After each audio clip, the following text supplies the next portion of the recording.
We are here today because there's a pretty significant week coming up, one that really, I think, in terms of what we're facing as Black women, as mothers, both of us, and just people in a nation who refuse to stick our heads in the sand, is pretty significant. I'm talking about Black Maternal Health Week, which starts next week. Give us a sense as to the importance of this week coming up and why it matters so peculiar. Why, all right, this is the third time today that somebody has tried to take over my tongue from talking, Monifa. Give us a sense as to why this particular week is so significant, particularly in light of what women, uterus bearing people, birthing people are navigating and grappling with, not only in court decisions, but also as we lead up to this 2024 election. Yes, and one of the reasons why your ancestors and mine are taking over our tongues these days is because we are in a serious fight for our reproductive freedoms. Mm. And so Black Maternal Health Week actually came about 7 years ago now because many activists, especially an amazing organization called the Black Mamas Matter Alliance, were ringing the Yes. alarm about the crisis in Black maternal health.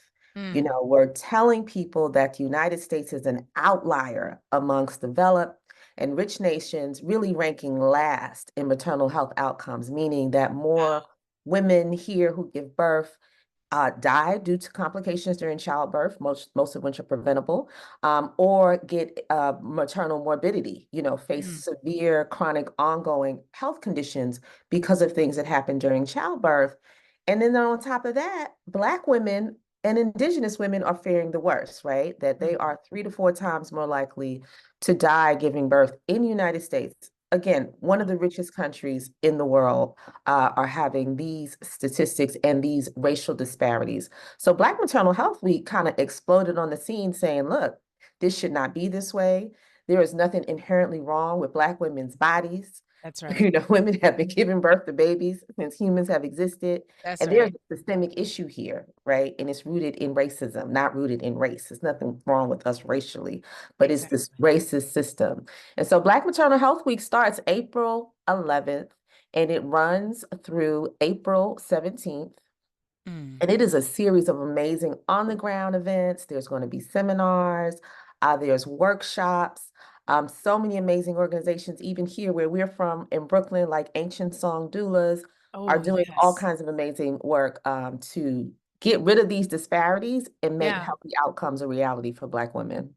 Yeah, ancient song doulas, they were represented at our at our Mama Love Black Maternal Health and Reproductive Justice town hall Yes. that we had just last month. And for folks who have not seen that town hall, you can go to the Lurie Daniel Favors Show YouTube page and catch all four of the segments there. And one of the things that we learned at that Mama Love town hall, and we learned it from one of our guests, Dr. Cherie Livingston. Shout out to her. She was a superstar that day. One of the things she said that when it comes to issues like the ones we were discussing, she never just takes the surface level answer, because a lot of people will say, oh, well, Black women are dying at disproportionate rates because of the racism. And she said you have to ask 5 layers of why. Why are Black women dying because of due to disproportionate maternal death rates because of racism? Oh, well, because when you live in a racist society, then your health care is sort of not equally distributed. You don't have access to food. You don't have access to adequate housing. And she said, well, then why? And she goes 5 layers deep with the why. And when it comes to Black women and our maternal health, we know that so often people stay at the surface. I imagine that these workshops and programs that will be taking place all across the country next week are designed to help take people a little bit deeper into what those whys actually look like. Go deeper, listen to the actual stories. Right here in Brooklyn, Woodhull Hospital, we've lost Mm. two healthy young Black women giving Yeah. childbirth to medical error and neglect based on not listening Right. to us. We are not listened to when we are in these hospitals. And so these events will highlight those stories. They're going to be pushing policy. They're going to be recruiting doulas because we know that when we have doulas and we have birth Oh. workers that come with us, that it improves our outcomes.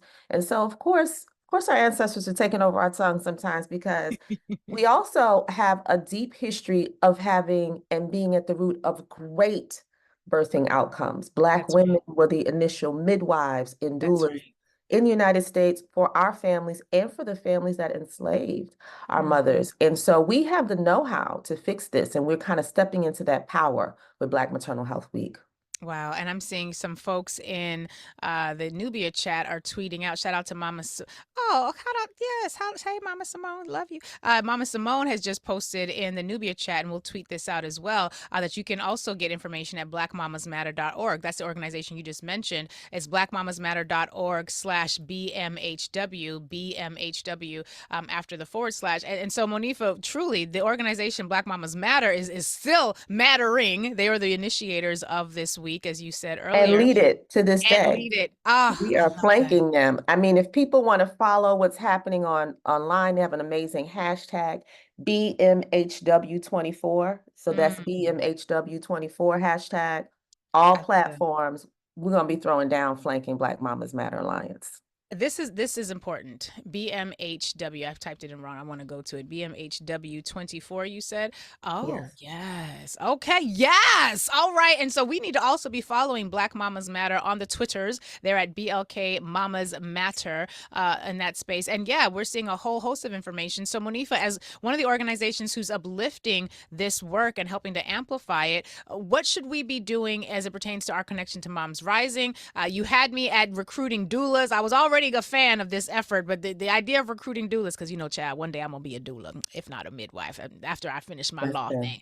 But Mhm. give us a sense as to how we can tap in. So we've got the workshops that are coming up. Are these virtual? Are they in person? What's the best way for people all across the country to really engage? Absolutely go to that website. I dropped the link in there. There's a list of amazing local events. I'll also drop the link to the local events. And we're really asking folks at Moms Rising to get involved in all of the policy issues that surround Black maternal health. And Mm, inside of that is this attack on our access to abortion. yeah, Just 2 days ago, the Florida Supreme Court issued a draconian decision sure did. limiting. I mean, this is one of the most strict, this is look, now the ancestors are taking over my tongue. This is one of the worst abortion bans in the country that will go Mm, into effect on May 1st in the state of Florida. It's a 6-week ban, which Jesus. is well before many people even know they are pregnant, Right. forcing women, especially, we know it's going to be a hardship for women of color, for Black women, for poor women, to travel across multiple states to get health Mm, care. mm, And we're asking people to get involved in these state fights. While the Florida State Supreme Court issued that decision, advocates in Florida, including some of our Florida State Moms Force, are pushing for a ballot initiative that will be on the ballot in November, right? that's So right. we have to mobilize moms all over the state to protect abortion in the state through this ballot initiative, especially given what the Supreme Court has done. And we see what happened in other states, Lurie. I mean, I was on here a few weeks ago. We talked about Georgia. Right. When you have these laws, doctors also leave the state.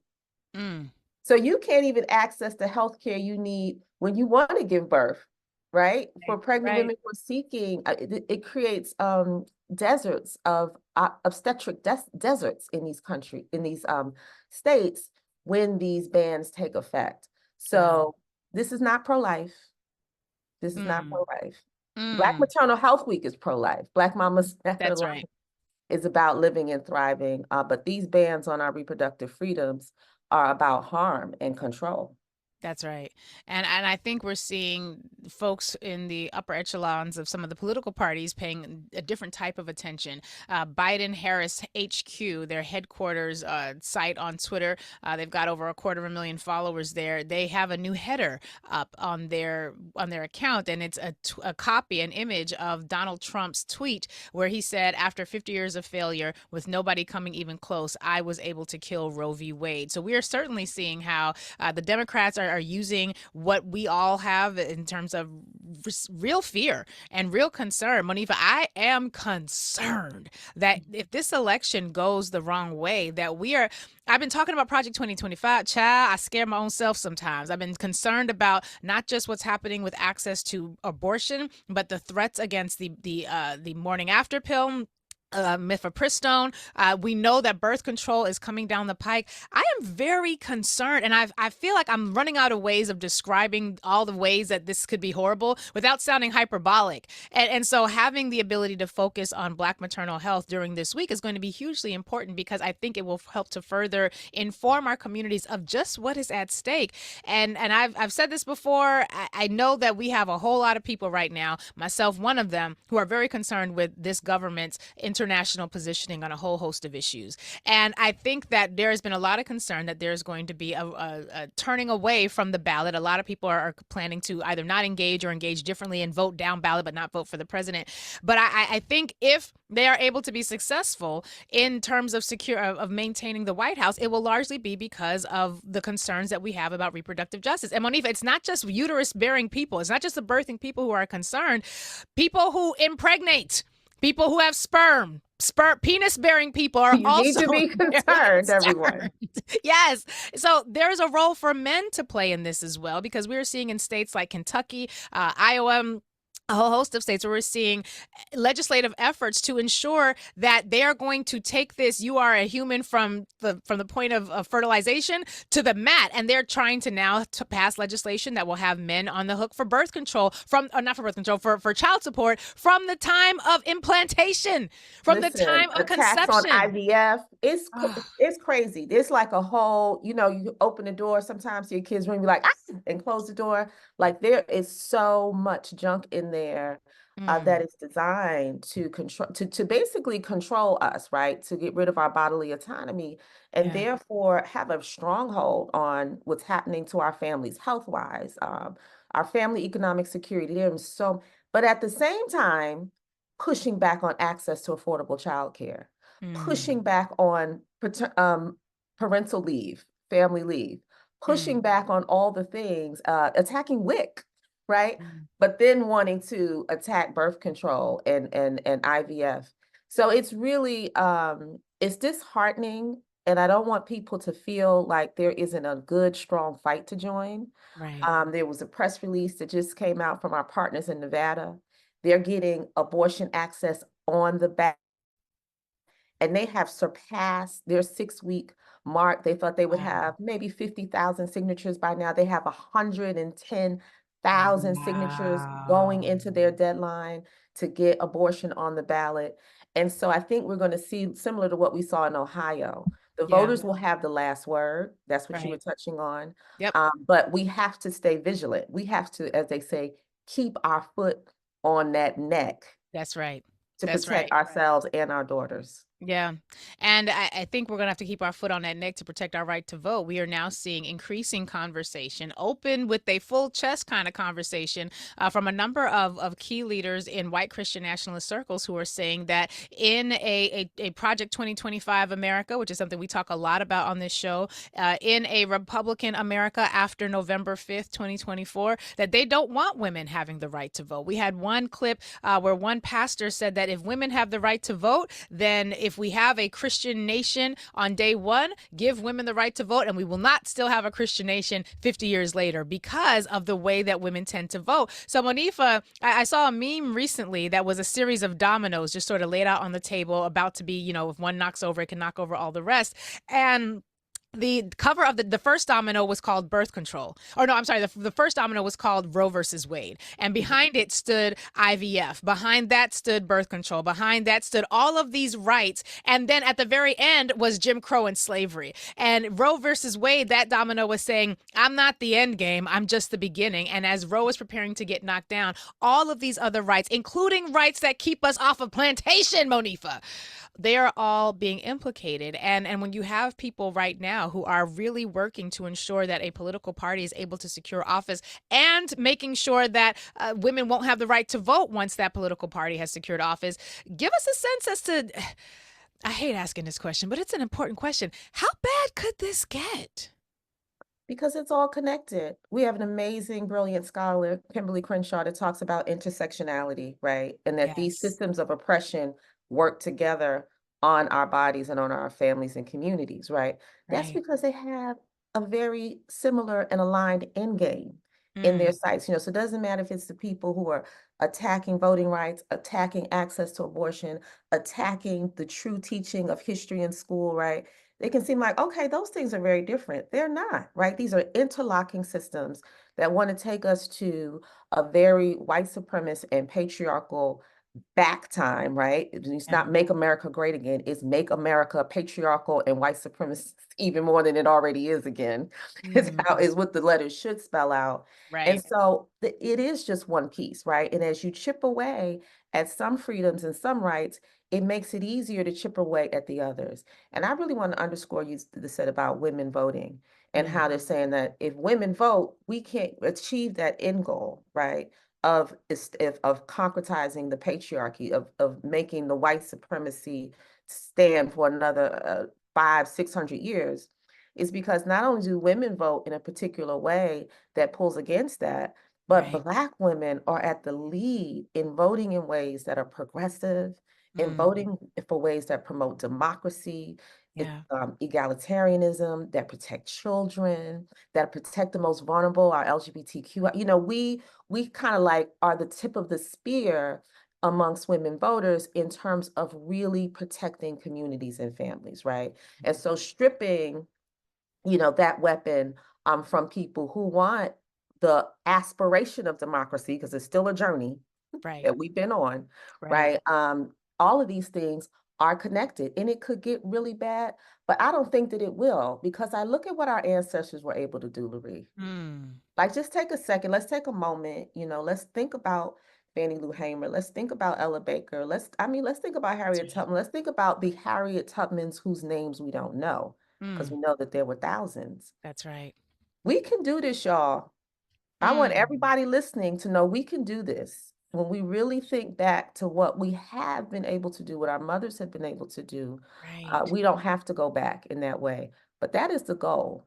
That is the goal. And we should be wary and we should keep that foot on that neck. I know that's right. And we are going to do our best to keep the foot on the neck on this show because, quite frankly, what else? Monifa, I ain't got nowhere for us to go. I keep saying we should all leave. I ain't got nowhere for us to go. I can't even, help us get all our needs met here. So here's where we're at. Although, some of us may have to flee, at least a little temporarily, particularly if they start mass arresting people the way they talking about doing Project 2025. I'll see y'all on the other side, but I'll be back. I'll be back. But you're right. Here is where we are. And That's quite right. frankly, there's no place on this planet we could go or we would not have to deal with the oppression that we're seeing taking place and expanding in this country. So I'm grateful for Black Maternal Health Week. I'm going to be talking extensively about that case coming out, those lawsuits coming out of the courts in Florida, or those decisions rather, coming out of the courts in Florida on the other side of our next commercial break. But you're absolutely right. We have an obligation, we have a duty, a responsibility, and quite frankly, we don't really have another choice because self-determining people, today is Kuji Chagalia Wednesday, self-determining people do not allow their rights to be taken from them and then just lay down and moan about it. They organize, they agitate, they mobilize, and they get done what needs to be done. And that's what we are going to do on this show. Monifa, we love you. You're Oh, great. I love being here. I just wanted to add really quickly, and Yes, there's please. nowhere for us to go, and the people who aren't here are also counting on us, right? Because Ooh. what we do here impacts our siblings around the world. So it's no Mm. point in us running there. They're like, no, we need you to stay there and fight, Oh, right? damn So, it. Now you've yeah, appealed to my sorry. love for the Pan African community. Oh, we have an obligation to stay and fix it here. I hate it here, but here's where we are. Yes. That's a powerful reminder because it's a lot easier to run than it is to stay and fight, depending on the circumstances. But you're absolutely Depending right. The on the rest of the circumstances, we world. know people migrate for many reasons. That's right. But that's you and I have a that's fight right. here. We got it. We're not quite at the point where we have to pick up the baby and run with what we have on. Although we should not be so bold as to say that that could not happen here. That's But right. we ain't there yet, which means we do have an obligation to the rest of this world to fight and to make sure that we do not. We need to be like Gandalf in Lord of the Rings. You shall not pass. You shall not take any more of our freedoms. And damn it, we're here. That's what we're going to do. Thank you, Monifa. I needed that reminder because, child, the escape Thank plans I you. be You be my hatching. partner in drawing the line in the sand. I love we coming on.